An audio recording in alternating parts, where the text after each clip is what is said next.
Hi, this is your instructor of biology Imran Khan. तो एक simple से क्वेश्चन आपके सामने आज रखने जा रहा हूं और क्वेश्चन है विच one is a function of plasma membrane. आपके पास ये ऑप्शन है चार। अल्फा है ट्रांसपोर्ट, बीटा है बैरियर, चार्ली है नर्व इम्पल्स और डेल्टा है ऑल ऑफ अबव। इनमें से कौन सा ऐसा है जो कि फंक्शन ऑफ प्लाज्मा मेम्ब्रेन है? सो यहां से आज आपको आइडिया हो चुका होगा कि जो टॉपिक मैं डिस्कस करने जा रहा हूं वो है फंक्शंस ऑफ प्लाज्मा मेम्ब्रेन, और ये जो क्वेश्चन मैंने आपके साथ शेयर किया है इसका ताल्लुक भी फंक्शन ऑफ प्लाज्मा मेम्ब्रेन के साथ है।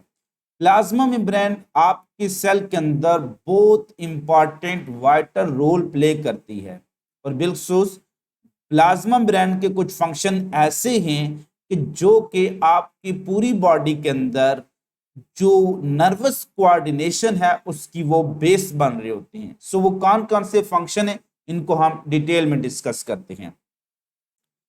Plasma membrane perform the following function. सबसे पहले उन तमाम फंक्शन की मैंने आपके सामने लिस्ट रखी है। ये शॉर्ट क्वेश्चन आपसे पूछा जा सकता है, इन list various function of plasma membrane. तो जब आपके सामने लिस्ट होगी तो वहां से आपने उन फंक्शन से रिलेटेड आंसर करना आपके लिए आसान हो जाएगा। और बाज़ वक़्त यही क्वेश्चन आ जाएगा विच one is the function of plasma membrane, जैसे शुरू में है तो आपको फंक्शन पता होंगे तभी आप आंसर कर सकते हैं। सबसे पहले इसका प्रोटेक्ट प्रोटोप्लाज्म, आगे हम डिटेल में डिस्कस करते हैं क्योंकि यह आउटर मोस्ट बाउंड्री है प्रोटोप्लाज्म की, साइटोप्लाज्म की, लिहाजा ये साइटोप्लाज्म को प्रोटेक्ट कर रही होती है। सेमी परमिएबल मेम्ब्रेन के तौर पर काम करती है। ये जो टर्म है what is permeable, what is semi permeable, what is freely permeable, ये टर्म किसके लिए यूज होती हैं? रेगुलेट ट्रांसपोर्ट ऑफ मटेरियल, कैसे plasma membrane transport of material को रेगुलेट करती है, उनके खास कंसंट्रेशन को, एक खास कंसंट्रेशन ग्रेडियंट को वो मेंटेन रख रही होती है। और how this plasma membrane is important and significant in with regard to nerve impulse transmission. So ये डिफरेंट लिस्ट है प्लाज्मा मेम्ब्रेन की। अगर आपसे शॉर्ट क्वेश्चन पूछा जाए in list various function of plasma membrane, तो लिस्ट में आपने सिर्फ इनके नाम लिखने होते हैं। अब हम और लास्ट वन इसका जो फंक्शन होगा वो इन्वॉल्व इन ट्रांसपोर्ट है, यानी बजाते खुद प्लाज्मा मेम्ब्रेन बहुत सी ट्रांसपोर्ट एक्टिव पैसिव ऑस्मोसिस उसमें इन्वॉल्व होती है। उसी से रिलेटेड क्वेश्चन आपके सामने एक क्विज कि protection of osmotic lysis involve in transport, Charlie option है ट्रांसमिशन ऑफ नर्व इम्पल्स और delta involve in phagocytosis. Question कुछ इस तरह से है which one of the following is not a function of plasma membrane.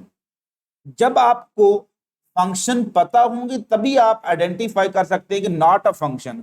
अब आप देखें कि लिस्ट में हमने क्या लिखा, नर्व इम्पल्स ट्रांसमिशन, लिहाजा हमें ये याद आना चाहिए कि nerve impulse transmission plasma membrane का काम है, बिल्कुल न्यूरोलिमा का। इसी तरह से इन्वॉल्व इन ट्रांसपोर्ट, तो ये फैगोसाइटोसिस भी एक ट्रांसपोर्ट की टाइप से, लिहाजा ये भी फंक्शन बन जाएगा। सो बीटा ऑप्शन भी इन्वॉल्व इन ट्रांसपोर्ट, चूंकि बजाते खुद वो ट्रांसपोर्ट कर रही है और फैगोसाइटोसिस ट्रांसपोर्ट की एक टाइप्स है, तो लिहाजा हमारे पास ये सारे के सारे ऑप्शन क्या हैं, वो है function of plasma membrane. Method of exclusion को यूज करेंगे तो protection from osmotic lysis plasma membrane का काम नहीं है, तो फिर ये काम किसका है? It is a function of cell wall. Cell wall protect plant from osmotic lysis. इसलिए जब भी क्वेश्चन यहां से क्वेश्चन अगर आ जाए, स्टेटमेंट बन जाए which one is function of cell wall या which one is related to cell wall, तो अल्फा ऑप्शन होगा। All of the following are function of plasma membrane except, तो फिर भी अल्फा, चूंकि alpha is not a function of plasma membrane. So सबसे पहले था act as a semi permeable membrane या बैरियर के तौर पर काम करती है। देखें ये सारी की सारी एक प्लाज्मा मेम्ब्रेन मैंने शो किया है और इसके अंदर जो भी मटेरियल होगा that is called as cytoplasm, और इसके सेंटर में अगर यूकैरियोटिक सेल है तो क्या होगा? न्यूक्लियस होगा। तो इन दोनों को कलेक्टिवली हम क्या कहते हैं? Living content protoplasm. तो ये प्लाज्मा मेम्ब्रेन जो होती है वो एक्चुअली एक प्रोटेक्टिव है टू द प्रोटोप्लाज्म। जब तक प्लाज्मा मेम्ब्रेन है प्रोटोप्लाज्म इंटैक्ट है, जब प्लाज्मा मेम्ब्रेन खत्म होगी तो जो पूरा प्रोटोप्लाज्म है वो डाई कर जाता है। इसलिए याद रखना, हम अगर देखें तो यही तीन स्ट्रक्चर हमारे पास, प्लाज्मा मेम्ब्रेन, उसके बाद बीटा ऑप्शन हमारे पास है साइटोप्लाज्म, उसके बाद चार्ली ऑप्शन है न्यूक्लियस। तो याद रखना कि जब किसी भी सेल्स के इर्द गिर्द प्रोटोप्लाज्म डाई हो जाएगी, यानी प्लाज्मा मेम्ब्रेन डाई हो जाएगी, तो सारा प्रोटोप्लाज्म डाई हो जाएगा। तो if plasma membrane is damage तो सेल में become denature, cell may die. So याद रखना plasma membrane is one of the delicate structure. Any loss to the plasma membrane result in death of cell. So cell cannot survive without plasma membrane. Cell cannot survive without plasma membrane.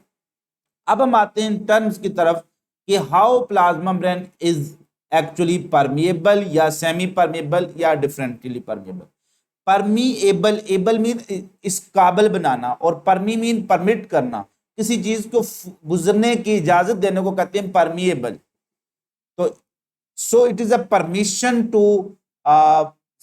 Move something, किसी चीज को आप move करवाने की permission दे रहे हैं। तो permeability का मतलब होता है it is actually the ability to allow something to pass, किसी भी चीज को गुजरने की इजाजत देने को क्या कहेंगे, परमीएबिलिटी। इससे रिलेटेड जो टर्म्स हैं, या तो ये नॉट परमिएबल, नॉट परमिएबल के लिए हम शुरू में क्या लगा देंगे, इम्परमिएबल, यानी कोई भी चीज, अगर कोई भी दीवार है किसी चीज को गुजरने नहीं देगी, टोटली गुजरने नहीं देगी, तो इम्परमिएबल। क्लियर। तो सो परमिएबल के बिल्कुल अपोजिट टर्म क्या है, इम्परमिएबल।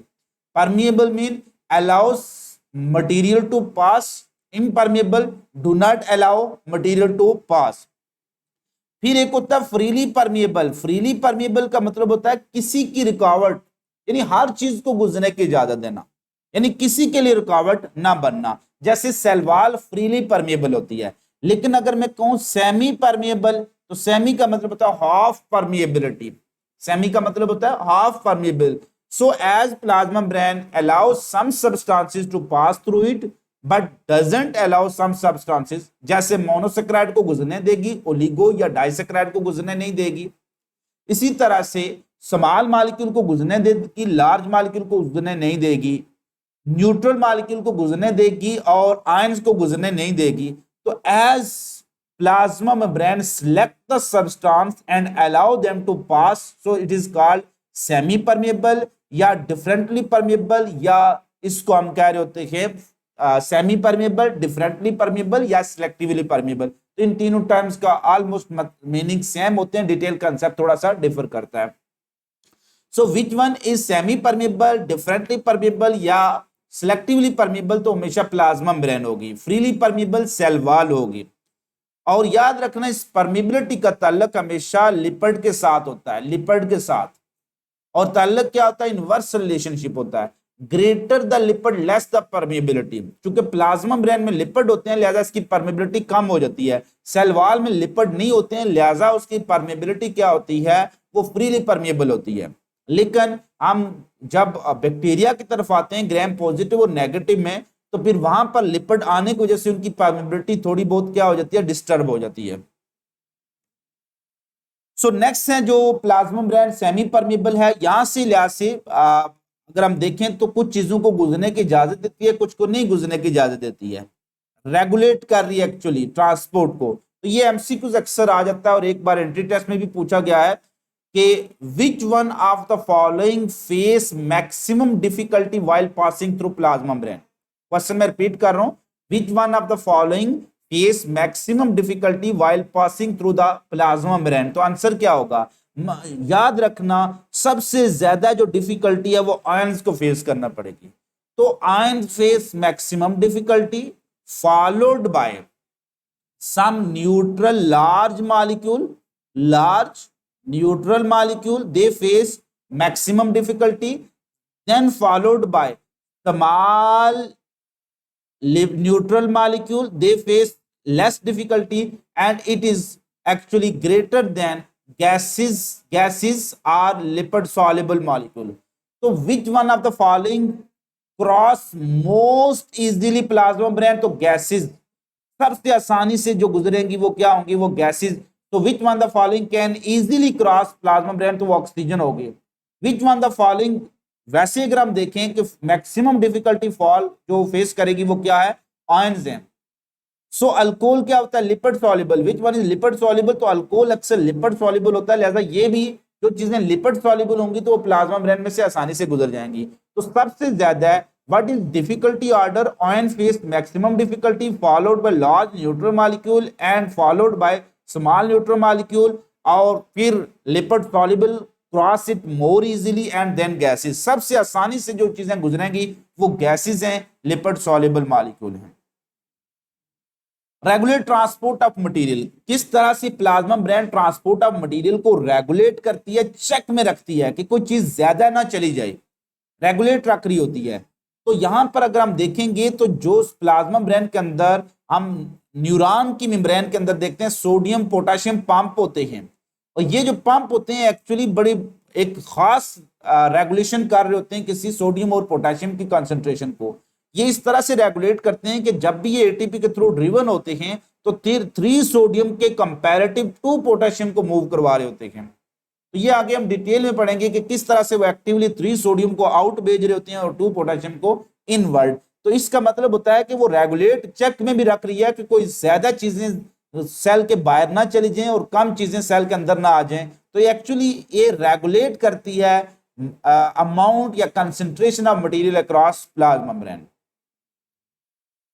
नेक्स्ट है हमारे पास नर्व इंपल्स ट्रांसमिशन. तो ये आपके सामने है कि किस तरह से नर्व इंपल्स, ये एक मैंने शो किया न्यूरॉन सेल.